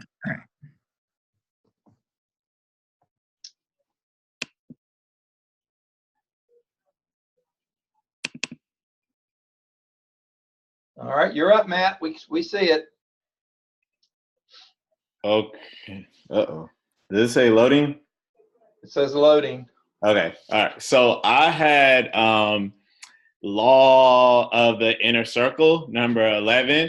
And so like one thing that when I think of like an inner circle, like the way they gave a good example of, they were saying like how Maxwell had the church, and I enjoyed it and I love that story, but I wanted to make it a little bit more personal for me. So I just related it more like a team. And one of the teams, like when I just think of like the law of a team, I'll just focus on like the Chicago Bulls. So when I think of like the greatest team and bringing people, a team together, the 1995-1996 Chicago Bulls, the greatest team ever for the NBA. They went 72-10. That means they played 82 games. They only lost 10 games. But there's so many different moving pieces, just like we have in a school. There's so many different pieces. You want to make sure that your leaders are very strong and they have different qualities. So one question that they ask is like who to include in our inner circle. So one thing they ask is like, do they, when you're looking at people who to include in your inner circle, is do they have high influence with others? So Chicago Bulls, of course, was Michael Jordan, because one key to successful leadership is the ability to influence the people who influence others. And this is also called their potential value. So it's those who raise up themselves. So these are like your strong leaders who they don't necessarily depend on everybody else. They can they're the leaders. They can kind of raise up themselves, and they have, like most people look to them for the leadership. So the question that I asked to the group is, who are these people at your school and in your circle?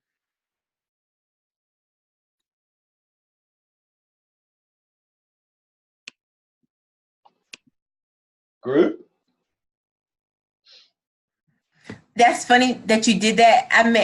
I met with my AP the other week, and some of my staff that I trust, I had them go through a list of all of our staff to look at that list and say, who are the people who are influencers in our building, and who are the people who have leadership skills that we need to bring up into that. And so those influence people can be positive or negative. And I think every place has those, but you have to find those people who, for one, are positive, but also share your vision that go in my inner circle. Because everybody that has influence is not a positive influence that we need to have in the circle as well, because they could be snipers that are trying to shoot everything down. Oh, I like your reference to Frontiers. Thank you. So the next we ask, do they bring a complimentary gift to the table? So these people bring a few people into my inner circle, into your inner circle, who possess the strength in areas of weakness. So these are the people, like for me, that if I'm looking at my inner circle, these are the people who've been teaching and have more knowledge and expertise in education than I, because I know one of my weaknesses is that I've only been here for a short time. These also are the positives of, they're called the positive value. those are the people who raise morale. So my example was Steve Kerr with the Chicago Bulls. No one in the Chicago Bulls could shoot threes. So the gift that he brought to the Chicago Bulls was a three-point shooting. So the question I ask are, who are these people in your circle, the people who bring a complimentary gift to the table? Matt, for me in our high school, it's our social workers. Those are the ones that are on the front line. No matter what happens, if it's an adult, a staff member, a student in crisis, those social workers always bring positive value.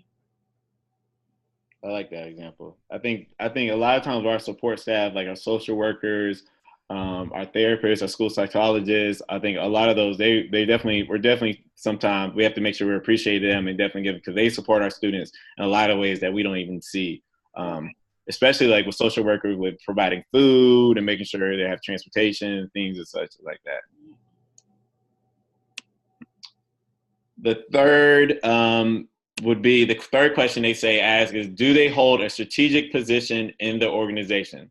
So some people belong in your inner circle because of their importance to the organization.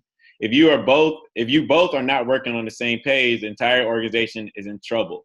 So these are the people, this will be the person that really works closely to you, that raises you up as a leader. So in a principal setting, it's probably, hopefully it will be your assistant principal. And then it could also be your instructional coaches. So the question I ask, who are these people in your circle or at your school? You know, these could be individuals that might be your department heads as well, especially when you need to get information out to the organization, get buy-in, and you pretty much sit down, explain to those individuals what support you need, what needs to happen, and then they go out and kind of take the lead. It definitely could be your assistant principals, but I think about department heads as well, because they definitely hold a strategic spot in your inner circle. I think another position is the front office staff. I think a lot of times if you and your front office staff, you guys aren't on the same page, that, the school can definitely go down, because the front office staff at my school, they definitely communicate a lot of the information to parents, and they're normally the first people that people see when they come in the school. So if they're walking in and, your office staff and you guys aren't on the same page, you guys don't have a good relationship, it can be very detrimental to the culture of the school. Matt, my example for that would actually be every bookkeeper I've ever worked with. Mm. Every single bookkeeper I've ever worked with is this person, because they, obviously they have a lot of knowledge that most of us don't have, but you have to, as the principal, work really closely and hand in hand with that bookkeeper, because they're going to keep you out of trouble. Yes. Out of jail. That's true. So the next question is that he said you should ask is, do they add value to me and to the organization? So people in your inner circle must add value to you personally. They should also have a proven track record as an asset to the organization. You look for people that can help you improve. This is also labeled as your production values, those who raise up others. So I think at my school, it's the people who have like seniority at the school, who've been there for multiple years or decades, and they definitely, they might not have a leadership role per se, but they definitely, a lot of people look up to them in their leadership and respect. So who are these people at your schools? Can I throw in one who I think might be, and I don't know, but from something Lakeisha said a little bit earlier, I imagine she might be one of those at her school. By the fact that 4 people or a couple of teachers come in every morning to check on her, I mean, they're raising her up, but it's because she's been raising them up. Is that how you feel about it, Lakeisha? Am I putting words in your mouth?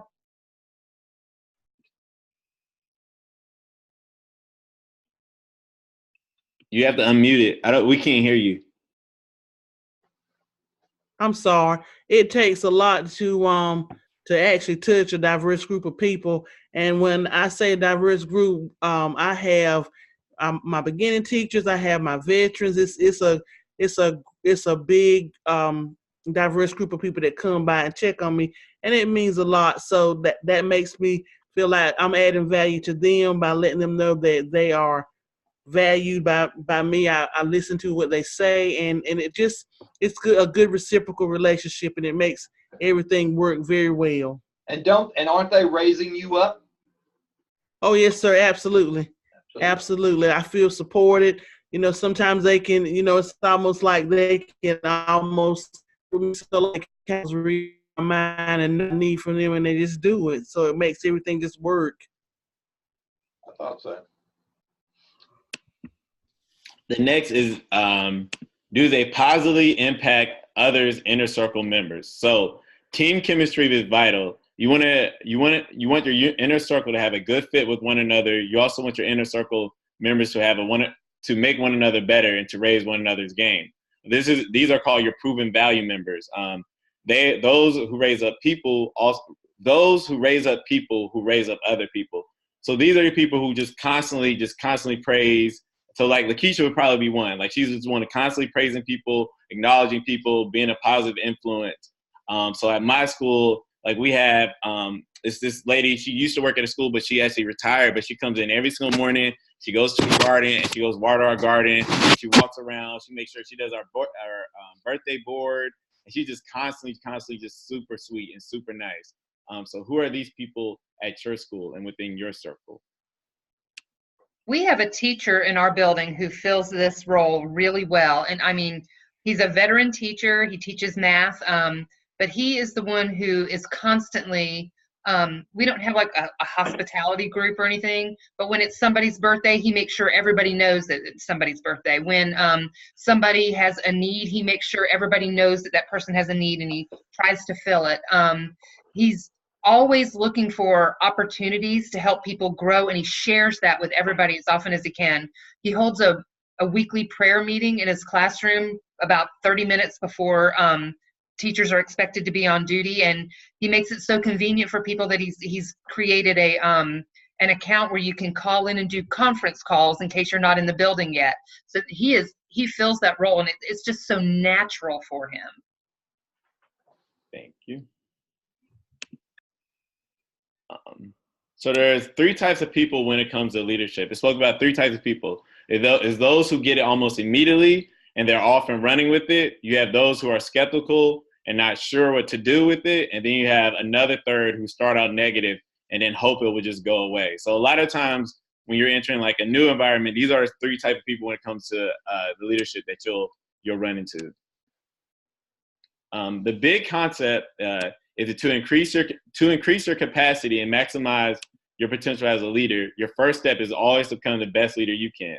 The next is to make sure you surround yourself with the best leader you can find. Sometimes you have to ask the question: Is this the team that I need to take me to my organization next level? I think whenever you're walking to a new school, you really have to spend that first couple months and maybe even a year that you realize, like, is this the team that I need? Like, is this the team that are going to help not just benefit myself, but also benefit like the kids that are going to get the kids to be successful and proficient and reach their potential and fulfill their goals? Or am I going to have to make changes? And then when you do after that, you might need to call a timeout or make a substitution. So as leaders, we have to realize when there's a change need, when we need to make a change, and it's okay to slow down, gather ourselves, and make those necessary changes, especially when you're walking to a new environment. And, those aren't the people you necessarily hired. The culture is down, the morale is down. So we have to, as leaders, we step up to make those decisions.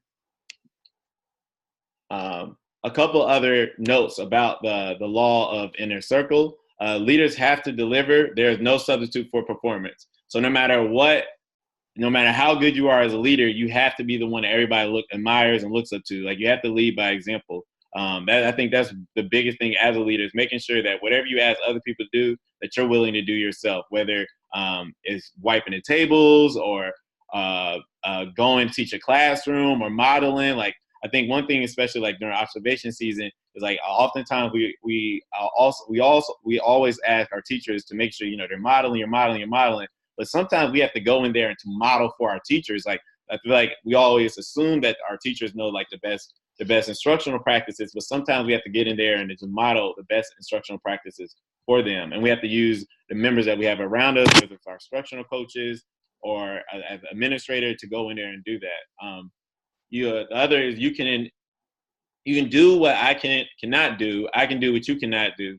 But together we can do great things. I think the biggest thing is just, and that just goes back to knowing your weakness. So if you have a weakness in one area, it's finding someone that's have a strength in that area and really partnering with them, and then trading off that knowledge and the expertise so you guys can eventually become like a great partnership and team. There are no lone rangers and leaders. Think about it. If you're alone, you're not leading anybody, are you? That's the biggest thing. Like, I think as leaders, you know, we often say like it's lonely at the top, but we also have to make sure that we're not, you know, we have to make sure that we're incorporating people, because we can't lead if no one's gonna follow us, or if we're just all alone, then we can't truly be leaders. Leaders find greatness within the group. I think this goes back to, I think the first session we had is us looking at our members in our community and within our staff and trying to find like who are those people who have potential, who can be potential leaders and exhibit like potential greatness. Ms. Chalmers spoke about that when she was saying that she looks for people who want to be administrators or instructional coaches. I think that goes to leaders find greatness within a group. You only reach your potential as a leader if you have the people who can also help you reach that potential, and that's really just building upon your inner circle. And to practice the law of inner circle, you must be intentional in your relationship building. This goes back to the prior one. Number 10 is just like we have to make sure that, you know, we're being communicative and we're making sure that we're being, I think at elementary level, it really has to be like, you really have to be personable and kind, and you really have to be thoughtful and caring. I think is very, very sensitive at the elementary level. Like, people really take, like, the way you communicate and the way you come off says a lot, and it can really determine the outcome of your year. And a leader's potential is determined by the people's closest to them. So no matter how strong you are as an individual, you want to make sure that you have like-minded people around you help lead in the school. And that's the end of my presentation. Thank you, Matt. You know, Matt is creative, isn't he? Who would have thought we'd have had a sports analogy? Good job, Matt. All right, I have one more activity for you, and this is our group activity. So, let's see, I've got it back, so I go back to sharing. Okay, so I'm opening this up. So if you are in Blackboard, that's not what I'm doing. No, I'm here. Nope, I'm in Zoom session 4. All right, I'm opening up the rubrics exercise. So if you will pull it up, you should be able to look at it now. Here's what we're going to do. And basically, I'm going to be dividing you up into breakout sessions, and we have about 30 minutes to do this. Group A, you are going to work on this particular rubric. You can bring it up. Group B, you will be working on B rubric. Group C, you'll be working on the third rubric. Now, let me pull up just Group A's to kind of show you what I'm kind of.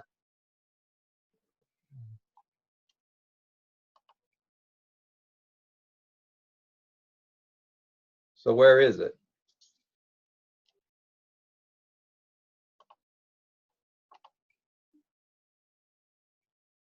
Am I the only one that can't pull it up? Or is it coming down here and I don't see it? Can you pull yours up there? I was able to. I can pull mine up. Okay, so mine's probably down here somewhere under all this. Okay. All right, so who's got one can pull it up real quick and share it? I have, or my group C has cultural. All right, Matt, can you start sharing it, Matt? Oh, okay. Take over and share, because I want to show you what to do with these. I can't share it because you're sharing. Oh.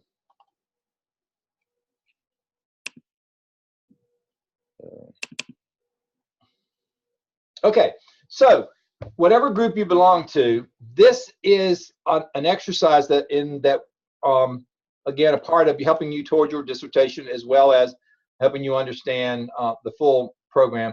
Under cultural and ethical leadership, you have a little bit of description, you have a rationale, you have a directives or objectives, and then what you have is the rubric. And under each column, part A, there is an activity. Part B, there's an activity. Part C, there's an activity. Part D, there is an activity. Now, if you flip, can you go one more page, Matt? Okay.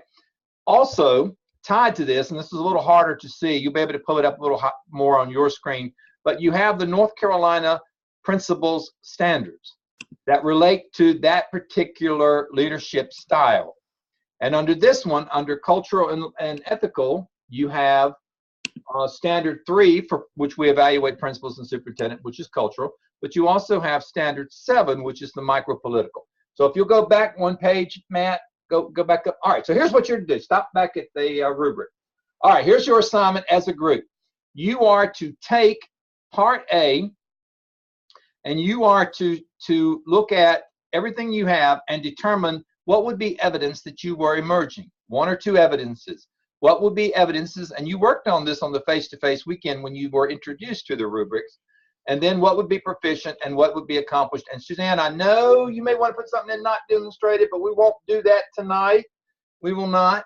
But if you can put 1 or 2 things that would show the progression of how you did this work. Like part A, you have to do a needs assessment of a policy. All right, so the emerging would be you do what? What would be a good example of something just barely did it? Read it. You read it and you put something on paper, maybe you just kind of rehash it, something. So what I'm asking you to do in your group is to develop the rubric, emerging, developing, proficient, and accomplished for each one of these 3 things. All right, so if you'll stop sharing, Matt, I'll take back over. And so I'm going to put you in breakout rooms, and you may have to. All right, so I'm going to assign you to 3 rooms. I'm going to do it manually. All right, who is in A? Because I don't have it in front of me. Who's in group A? I know I am. Melody, I thought it was Sabrina and Angela, I think. All right. Okay, who is in B? Who had B on that list? I don't have it in front of me. Lavette, myself, and Crystal.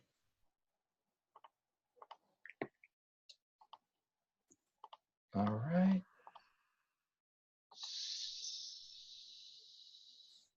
Did you all get an invite?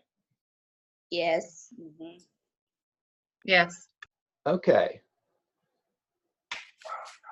All right, so what I believe at this time is that you are now talking to the people in your room.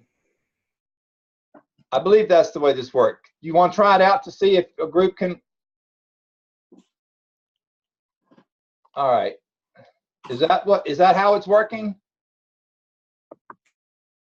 All right. I guess so, because you're all gone.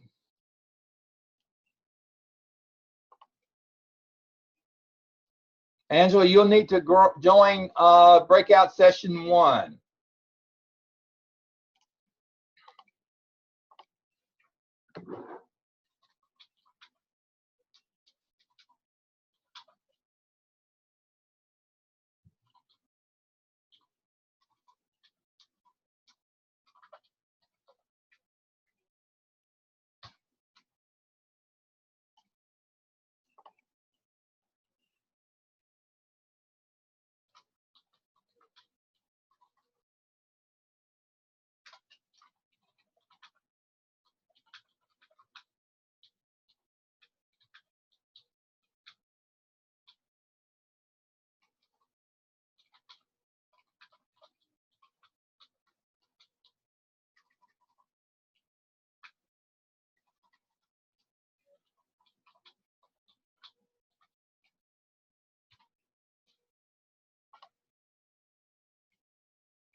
What does it? What did it say? Hello, One person be everybody. the scribe. Hey, sir. So pick a scribe. One of you should do it, and then you'll record it, send it to me by email. So go ahead and start tackling what I would do it under each one of them. What's emerging? Then what's the next category? And try to think of, if you were trying to put together this, what would be emerging to those 4 categories? I'll come back and check on you. If you have a question, just simply do the chat to me, because I think once I leave your chat, once I leave your group, you're invisible to me. Any questions? All right, I'm going to leave you. Bye. I'll do part C. So I'll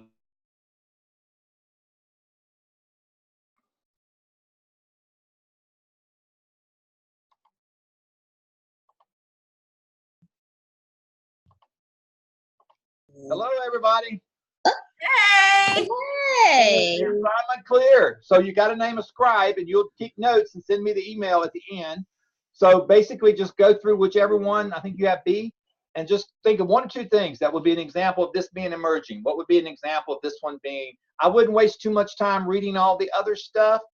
Just kind of focus in on that rubric and say, I think this would show that they're emerging. This would show that they're developing. And if you need me, you got, I think, because you disappear when I'm gone out of the room, just send me a chat to come back. All right? Yes, sir. Who's your scribe? I am. Hot dog. All right. Okay. All right. Sharing it. I'm going to share it so we can both type in it. Okay. All right. Then you know what you're doing. If you need me, just go to chat and I'll come back. Okay. Thank you. Hey, Craig, Yes, sir. do you mind if I move you to another group? One group only has 2 people. Angela's not feeling well. That's fine, sir. I'm going to try to move. Oh, you weren't the scribe, were you? No, I'm not distracted. We're actually working on a Google Doc. Okay. I'm gonna see how to do it. So I'll probably end up, you'll get an invite to go to another group. Okay. Yes, sir. Bye, Craig. Bye, Craig. Bye, guys. It's nice to work. Greg, don't get too excited. I evidently don't know how to do it. So you are happy where you are. welcome back, Craig. We We'll missed you. we'll keep going.